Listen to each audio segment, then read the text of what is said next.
You're here today to be informed, challenged, excited, and inspired. I am going to try and inspire you today to empower the new metropolis. And these are the keys. Women, children, and minorities.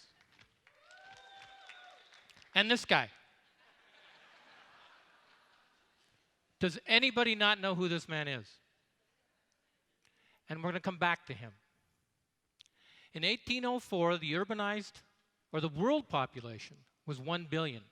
It took 120 some odd years for that to double. Then it took 30 to go up another one, then 17, then 11, till in 2011 we hit the 7 billion mark.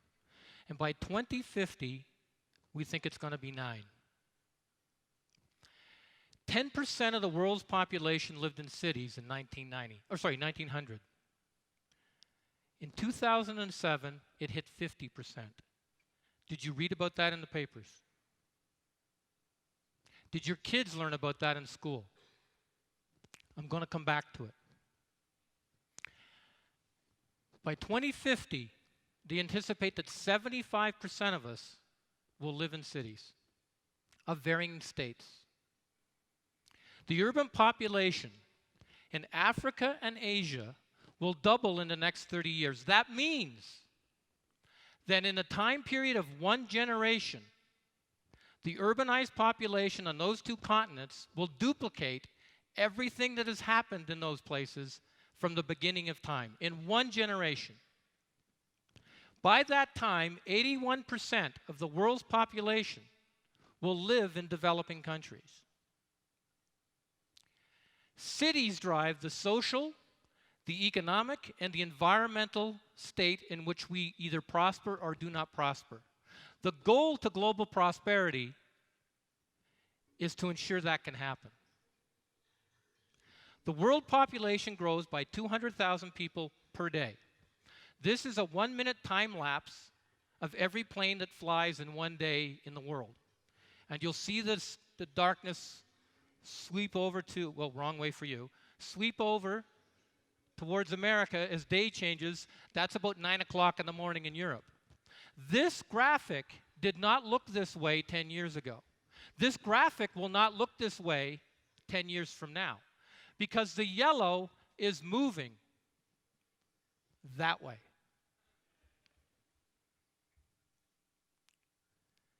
The Ethiopian population by 2050 will go from 80 million to 145 million.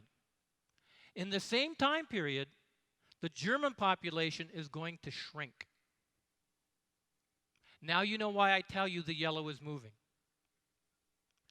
Where people live is a really big thing. And that 2007 when the world's population, 2007 when the world's population went to 50% urban, that means for the first time in the history of human settlement, more people lived in cities than lived in rural areas.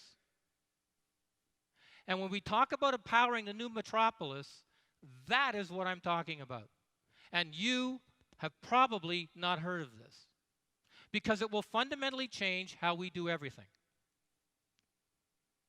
You've all seen this.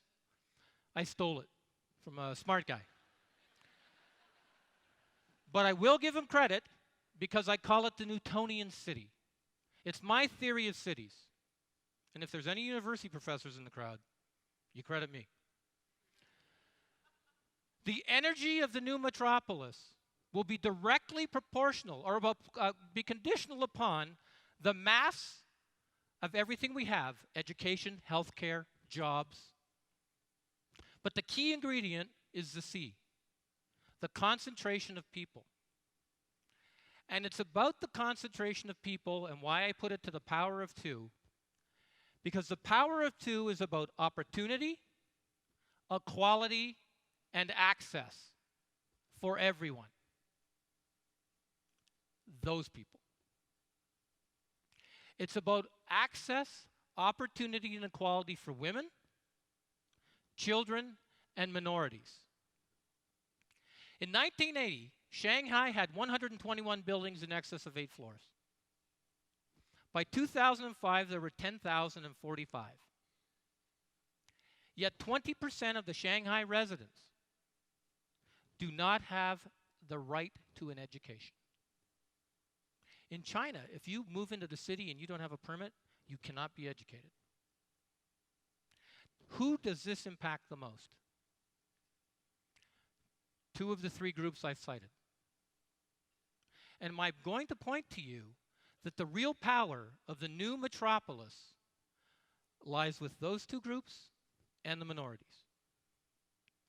Women start 70% of new businesses in North America. They make the major financial decisions in 95% of all households.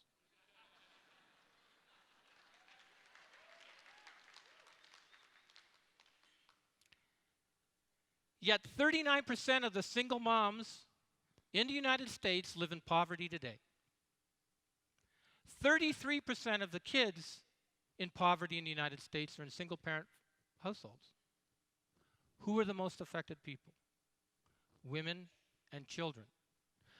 The same people, I'm putting it to you, offer the most potential for global prosperity. And the potential is real for women when they're given the opportunity. Women who have access to the same resources as men are seeing a 22% increase in their crop yields. In Bangladesh, mothers who have greater control over their family's funds are spending more on their children's well-being, enabling them to lead healthier and more productive lives. And in Brazil, through programs that target women and strengthen their role in markets, the population in extreme poverty has been cut by half, and malnutrition has been reduced by 73%. That's all great. How does it affect me? When women succeed, their children succeed. When I grow up, I want to live with my parents. I want to share a house with another immigrant family. I want to live in a crime-ridden neighborhood. I want to drive 40 miles for a minimum wage job.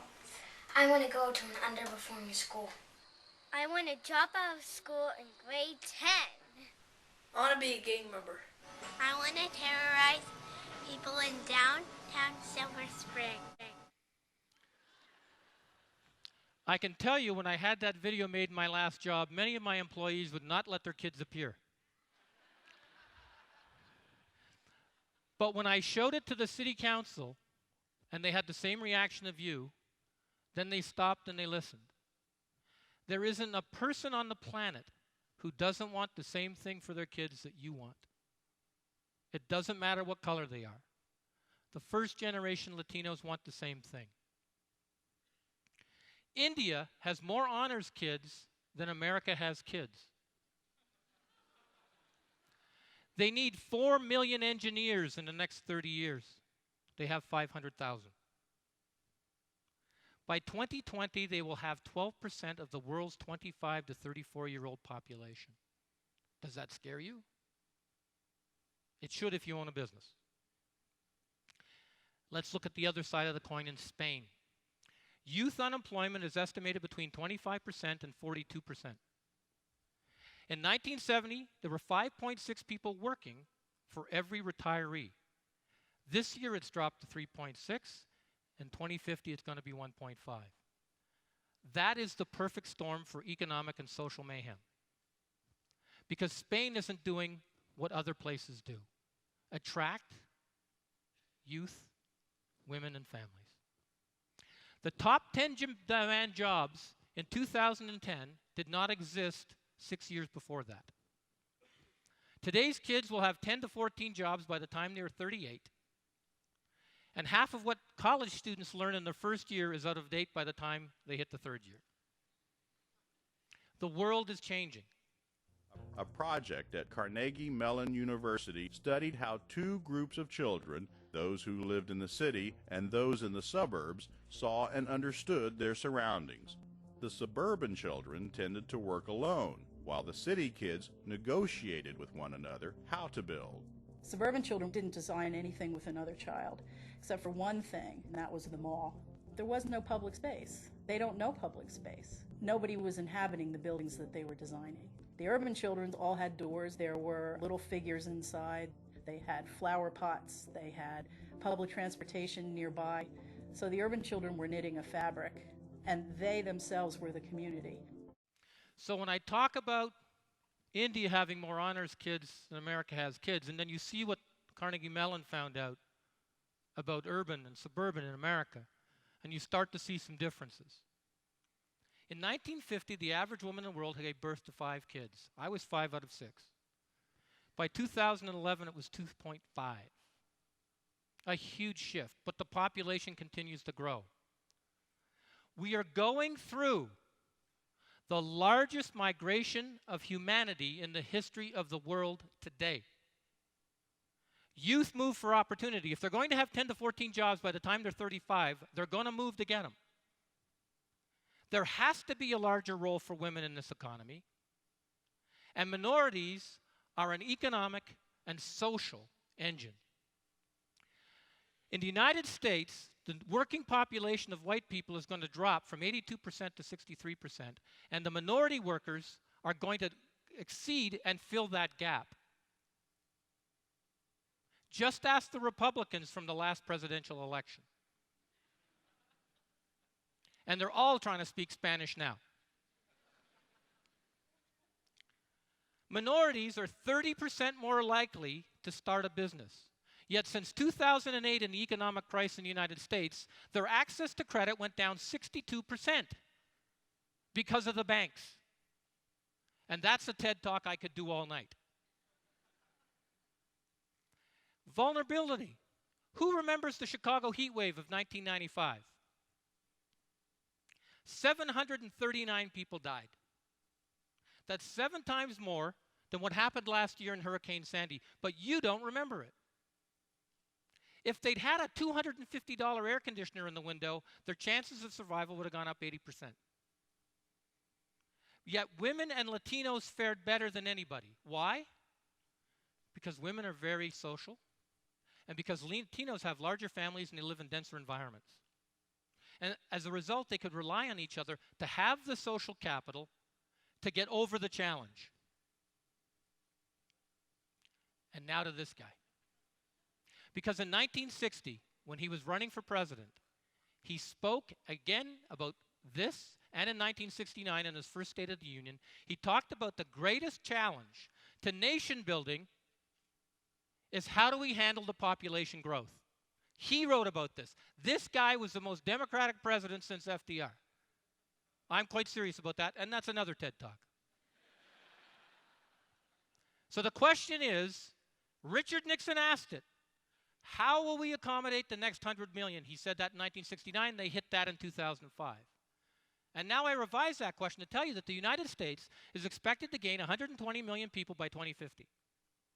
That means they're going to need 180 billion square feet of new construction. So if you're a home builder, you know where there's going to be a market.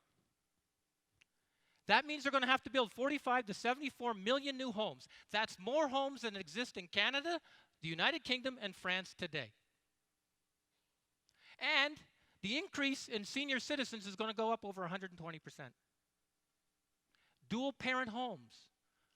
2 kids, 2 cars, 2 moms, or 1 mom, 1 dad.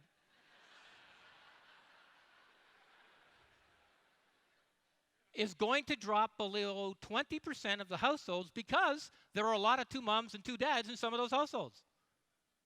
The structure of the household is changing dramatically. And it results in things like this. Suburban poverty in the United States is massively off the charts. 30% of the people in poverty in the suburbs and states are children. 26% are Hispanic, 24% are white, and 39% of them are single moms. That is a 59% increase over what it was 10 years previous. They need access, they need equity, and they need opportunity. Sebastian introduced me to Alicia Lopez, whose idea for bringing women together for mutual support has blossomed.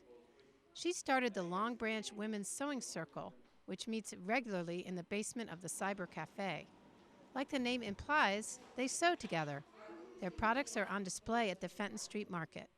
But, as Alicia explains, the value of the group goes beyond sewing.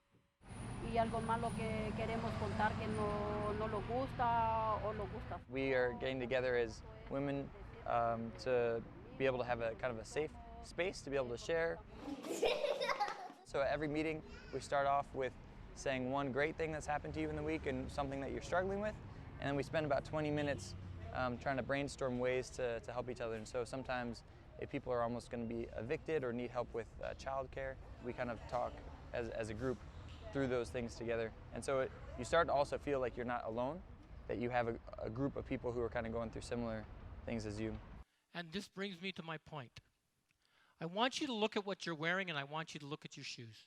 Do it. Now I want you to think about 2 months ago at a tragedy that happened in Bangladesh, where 1,000 people died when a factory collapsed. Who was in that building? Women and children. 2 of the groups I'm identifying for you. Don't think that the decisions you make here don't impact the 81% of the world's growth in these cities where people go to get access, equality, and opportunity. You make a difference. Alicia, my girlfriend bought me this grocery bag from the El Razo Long Branch Sewing Club. I also have an apron, pot holders, etc. She made them. And not only did she make them, but 2 other dozen women, immigrant women, at home with children, are making them as well. And not only did we get that going, there's now dozens of these groups in suburban Maryland, providing access, equality, and opportunity for women and children. If you invest in women, it's an investment in diversity in children.